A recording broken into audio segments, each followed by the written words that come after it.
Halo, selamat pagi sahabat Iksada TV. Jumpa lagi di konten Ngopiku, ngobrol pintar kesehatanku. Konten Ngopiku kali ini kita memasuki episode ke-8 dan kita kali ini akan membahas tentang yang namanya MPASI atau singkatan dari makanan pendamping ASI. Nah, di episode kali ini kita akan membahas tentang MPASI bersama Ibu Devi Enda Saraswati. Beliau seorang dosen Prodi Kebidanan di Kampus Ungu Stikes Iksada Bojonegoro. Tentu banyak bagi para ayah dan ibu yang mempunyai baby yang dimana usianya wajib memberikan MPASI, baik itu porsinya, jumlahnya ataupun takarannya. Nah, daripada bingung, kita akan langsung saja membahas bersama Ibu Devi Enda Saraswati. Nah, sebelum kita membahas, kita sapa dulu Bu Devi. Selamat pagi Bu Devi. Pagi, assalamualaikum Boleh disapa dulu penonton Iksada TV-nya. Selamat pagi Iksada TV, assalamualaikum. Nah, Sobat Iksada TV, pasti banyak di kalangan kita, ayah dan ibu yang mempunyai baby di usia lebih dari 6 bulan, yang dimana usia tersebut kita saatnya memberikan makanan pendamping ASI. Nah, kita langsung saja, daripada bingung, kita langsung saja tanya ke Bu Devi. Nah, Bu Devi, saya mau tanya nih, MPASI itu diberikan pada usia berapa sih Bu Devi? Terima kasih Mas Budi. Bicara masalah makanan bayi ya, ada tahapannya. Yang pertama, jika saat bayi baru lahir ya, kita memberikan air susu ibu. Tetapi apabila air susu ibu tadi ada suatu hambatan atau suatu kendala, maka diberikan makanan pengganti air susu ibu. Setelah tahapan air susu ibu, maka tahapan berikutnya kita memberikan makanan pendamping ASI atau yang lebih populernya adalah MPASI. Dinamakan pendamping itu kalau menurut Mas Budi, kira-kira ASI-nya masih dilanjutkan atau dihentikan? Kalau menurut pengalaman saya juga sebagai seorang orang tua juga, saya tetap melanjutkan ASI yang diberikan oleh. Jadi bagus sekali ya Mas Budi, seorang ayah yang baik berarti. Nah, jadi karena pendamping maka ASI tetap dilanjutkan. Ya, seperti kita ketahui bahwa berdasarkan WHO, American Academy of Pediatrics, UNICEF, IDAI itu bersepakat bahwa ASI merupakan nutrisi terbaik bagi bayi sampai usia 6 bulan. Jadi hal tersebut bukan menjadi hanya slogan saja, karena memang ASI adalah hal yang terbaik. Kenapa? Karena yang pertama, dengan kita memberikan ASI mudah diserap oleh bayi. ASI masuk langsung diserap oleh tubuh bayi dan langsung digunakan untuk pertumbuhan.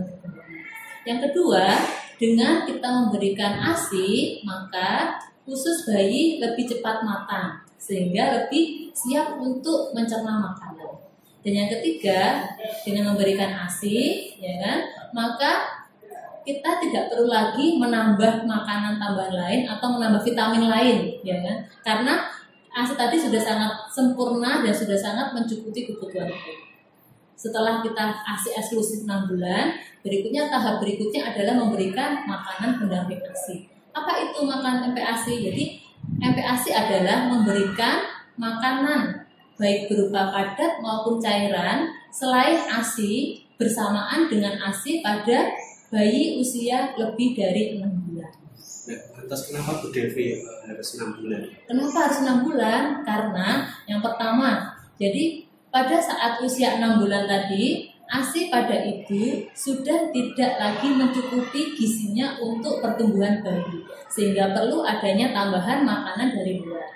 Yang kedua, pada saat usia lebih dari 6 bulan, pencernaan bayi sudah siap mencerna karbohidrat, protein, lemak, selain yang ada di dalam ASI. Dan yang berikutnya, ginjal bayi sudah siap untuk memproduksi zat sisa dan otak serta saraf bayi sudah siap untuk menerima variasi makanan dan warna makanan. Jadi kita memberikan MPASI pada usia bayi lebih dari 6 bulan. MPASI itu berupa apa saja sih Bu Devi? Apakah harus bubur, harus biskuit atau apa sih Bu Devi? Oke, jadi untuk prinsipnya komposisi dari MPASI itu adalah meniru komposisi dari ASI atau mencari komposisi dari ASI yang tidak cukup. Jadi ada 3 komponen penting dalam MPASI. Yang pertama karbohidrat. Karbohidrat itu dapat kita lihat ya kan, biasanya orang tuanya memakan sumber apa. Misalnya orang tua memakan nasi sebagai sumber karbohidrat, maka MPASI-nya dapat berupa bubur nasi. Yang kedua, ini sumber yang paling penting adalah protein hewani. Protein hewani itu mengandung zinc dan zat besi yang sangat dibutuhkan oleh bayi, dan kandungan zat besi serta zinc tersebut merupakan komponen yang paling dicari di dalam MPASI. Jadi hampir 100% itu zinc dan zat besi dicari di dalam MPASI. Yang ketiga adalah minyak sebagai sumber lemak. Jadi minyak sebagai sumber lemak ini dapat didapatkan ya kan di dalam mentega, minyak goreng. Jadi minyak goreng rumahan itu bisa ya, seperti yang ibu goreng di rumah, serta santan dan juga olive oil. Jadi tidak perlu misalnya kita harus mencari olive oil atau apa, kita bisa menggunakan minyak goreng. Kita pakai mentega minyak goreng juga boleh. Iya, bisa. Untuk protein hewani tadi itu sumbernya bisa didapatkan dari ikan, daging, sama ayam seperti itu. Terus untuk pertanyaan yang ketiga Bu Devi, MPASI itu apakah ada porsi pembagiannya seperti proteinnya harus berapa persen, karbohidrat berapa persen, terus sehari itu harus diberikan berapa kali? Jadi untuk MPASI sendiri ya tadi ada 3 sumber penting, ada karbohidrat, protein, sama lemak. Jadi untuk karbohidrat itu, jadi prinsipnya adalah semua sumber itu harus diberikan secara bertahap. Jadi tidak langsung banyak, Mas Budi ya. Jadi misalnya untuk karbohidrat kita bisa mulai dari 1 sampai 2 sendok. Jadi misalkan pada awal bayi diberikan MPASI, kita mulai dulu dengan 1 sendok terlebih dahulu. Lalu nanti kita tingkatkan jadi 2 sendok dan seterusnya. Jadi takarannya adalah sekitar 1 sampai 2 sendok bubur nasi ya. Lalu untuk protein hewani, untuk komposisinya adalah kurang lebih 15 gram. Berapa itu? 15 gram itu kurang lebih sebesar telapak tangan bayi. Pemberiannya bertahap, jadi kita bisa mulai memberikan protein hewani. Kita mulai dari sebesar jari kelingking bayi terlebih dahulu, kita tingkatkan lagi bertahap menjadi 2 jari bayi, 3 jari bayi, lalu sampai nanti sebesar telapak tangan bayi. Nah, nanti itu komposisi antara karbohidrat dengan komposisi dengan protein hewan tadi itu pada harus seimbang, jadi hampir sama nanti. Nah, untuk jumlah dari lemak sendiri itu adalah sekitar 7,5 ml. Untuk frekuensi sendiri untuk bayi ya, jadi memberikan MPASI itu, jadi jadwal makan bayi itu sama dengan jadwal makan orang dewasa. Tapi bedanya kalau bayi tidak ada makan malam. Ya, jadi bayi ada makan pagi yaitu sekitar jam 7 sampai jam 8, lalu makan siang sekitar jam 12, lalu makan sore. Makan sore nanti sekitar jam 5 sampai jam 6. Dan yang penting lagi mungkin saya berpesan, selain memberikan MPASI juga terkait dengan perkembangan bayi, jangan lupa bayi untuk diberikan istirahat yang cukup. Kalau untuk tidur bayi diusahakan jam 7 atau maksimal jam 8. Ini terlalu malam bisa jam nanti jadi mungkin bisa diatur untuk istirahat bayi. Terus selanjutnya, pertanyaan selanjutnya Bu Devi, apa boleh atau tidak sih MPASI itu berupa hanya buah saja atau sayur saja? Karena saya pernah mendengar mitos bahwa kalau diberikan buah saja atau sayur saja itu bisa menyebabkan bayi kita itu sembelit atau susah BAB. Oke, jadi emang itu sering ya ibu-ibu atau orang tua mams yang bertanya, boleh nggak? Kan sering juga di lapangan misalnya di masyarakat baru nambah dikasih kerokan pisang atau macam-macam. Jadi untuk buah dan sayur ya kan, itu seperti yang saya sampaikan di depan tadi bahwa MPASI kandungan yang terpenting yang paling dicari dalam MPASI adalah kandungan zinc dan kandungan zat besi. Jadi buah dan sayur kurang direkomendasikan pada pemberian MPASI bayi 6 bulan sampai 1 tahun. Kenapa? Karena buah dan sayur tadi itu tidak mengandung zinc dan zat besi. Kalau buah pasti ya tidak ada kandungan zat besi sama kandungan zinknya ya pasti ya. Nah, tapi kalau untuk sayur mungkin ada ya kan, mungkin ada sayur yang mengandung zat besi. Tapi kenapa tidak diperbolehkan? Karena di dalam kandungan sayur tersebut ada kandungan serat yang dimana pada bayi usia di bawah 1 tahun kurang bisa mencerna dengan baik pencernaannya dengan adanya serat tersebut. Sehingga banyak bayi-bayi yang diberikan buah dan sayur di bawah usia 1 tahun mengalami sembelit. Jika bayi mengalami sembelit tersebut, maka porsi makanan yang harus dihindarkan atau dihindari dulu atau dihentikan adalah kita bisa menghentikan buah atau sayurnya. Ya, agar bayi mau selera makan bisa diberikan nanti makanan yang tadi ya prinsipnya karbohidrat, protein sama. Kenapa kok bayinya makan buah? Apakah nggak doyan makan yang lain? Kalau nggak doyan bisa mungkin itu Mas. Jadi untuk moms yang di rumah atau mungkin pasang budi yang sudah punya misalnya baby, jadi bisa mungkin kita jangan ragu-ragu untuk mencicipi MPASI yang kita berikan kepada bayi. Ya sih, karena bayi itu juga kalau MPASI-nya enak juga mau ya kan. Karena ada mungkin bayi-bayi yang diberi makan hambar mau aja ya kan, tapi ada juga bayi yang maunya makan yang beraroma, yang enak. Jadi kita jangan ragu-ragu misalnya menambahkan bawang putih ditumis sebagai memberikan rasa gurih di MPASI, atau kita bisa memberikan bawang bombay yang memberikan sensasi rasa manis di MPASI dan dicicipi. Kalau enak mudah-mudahan dari kita juga mau, sehingga tidak hanya makan buah dan sayur. Untuk pertanyaan terakhir Mbak Devi, lebih baik mana sih MPASI yang dijual di supermarket dengan merek-merek tertentu dengan MPASI yang berupa bubur bayi sehat yang sering kita jumpai di jalan itu, Devi? Jadi itu ya sering ya kita lihat sudah banyak MPASI di jalan-jalan. Jadi kalau untuk lebih bagus mana, jadi semua keduanya mempunyai sisi positif dan mempunyai sisi negatif, jadi punya plus dan minusnya. Untuk MPASI yang kita buat sendiri di rumah itu sisi positifnya lebih fresh ya, lebih higienis karena kita masak sendiri, kita pastikan bersih ya. Terus dan juga lebih bervariasi. Kita bisa membuat menu pagi misalnya bayi kita makan ada ayam, siangnya nanti ada misalnya ikan dan sebagainya. Lebih variatif sehingga bayi mungkin akan lebih suka di situ. Lalu sisi kekurangannya itu mungkin akan lebih ribet, jadi para mams dan para ayah mungkin ribet nanti harus masak, harus menyiapkan dan sebagainya. Dan nanti itu ada juga kalau misalnya orang tua yang tidak pas dalam memberikan MPASI, nanti ada kandungan-kandungan gizi yang di dalam MPASI itu kurang, sehingga bayi kurang diberikan kepada bayi. Itu sisi kekurangan dari MPASI di rumah. Kalau untuk MPASI yang instan ya, jadi instan itu atau yang kita jual, kita tahu di toko-toko atau dijual, itu sisi positifnya mungkin praktis, kita tinggal beli lalu kita bisa berikan, praktis.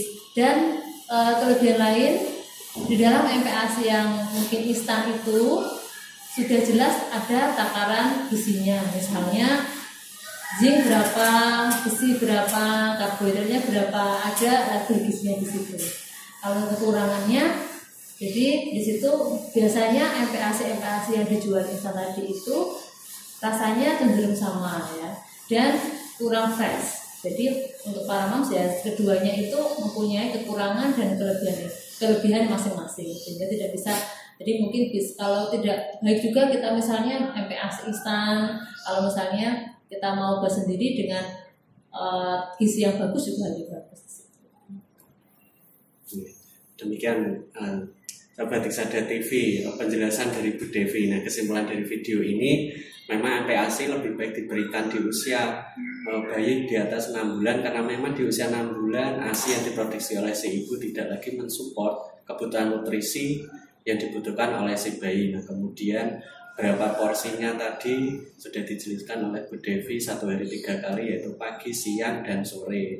Dan juga untuk menunjang pertumbuhan si anak kita harus jam istirahatnya juga harus ditentukan, tidak boleh melebihi jam 7 sampai jam 8 malam. Lalu tentang porsi yang diberikan tadi bolehkah berupa buah saja atau sayur saja, kurang direkomendasikan karena bisa menyebabkan baby kita itu sembelit atau susah BAB.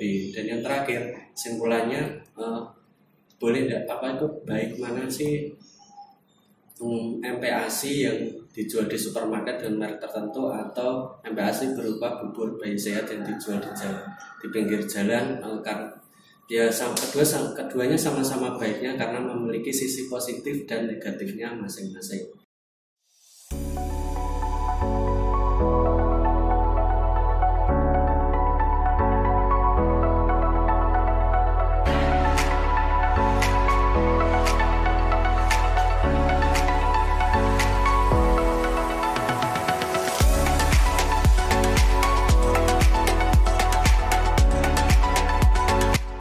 Assalamualaikum Sobat Isada TV.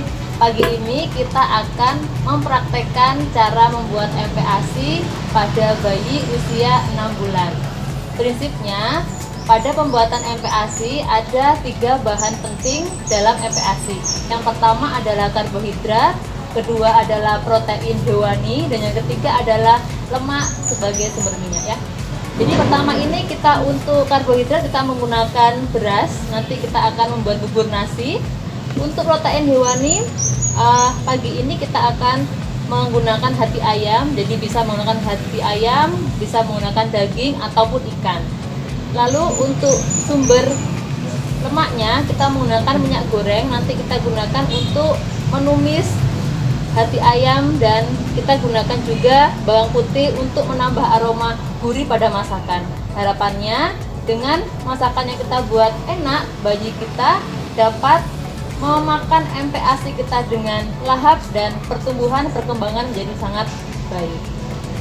Yang pertama, kita memasak nasi dulu. Untuk nasinya kita menggunakan 2 sendok makan. Jadi kita ini sudah dicuci ya. Untuk berasnya kita menggunakan 2 sendok makan dewasa.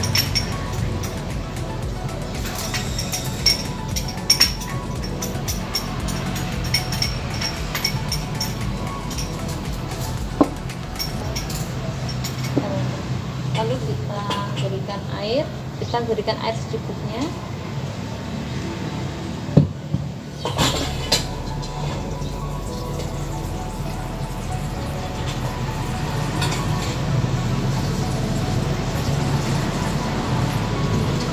Untuk takaran airnya kita perkirakan nanti beras ini akan menjadi nasi yang sangat lembek.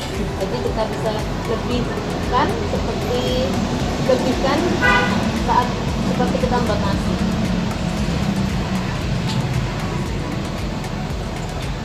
Lalu kita panaskan kompor.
Nah demikian sahabat Iksada TV, obrolan kita kali ini bersama Bu Devi tentang MPASI. Semoga dapat memberikan manfaat kepada ayah dan ibu yang saat ini mempunyai baby yang berada di usia lebih dari 6 bulan.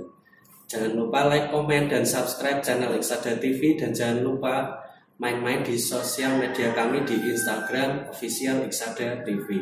Sampai jumpa di konten ngopiku selanjutnya.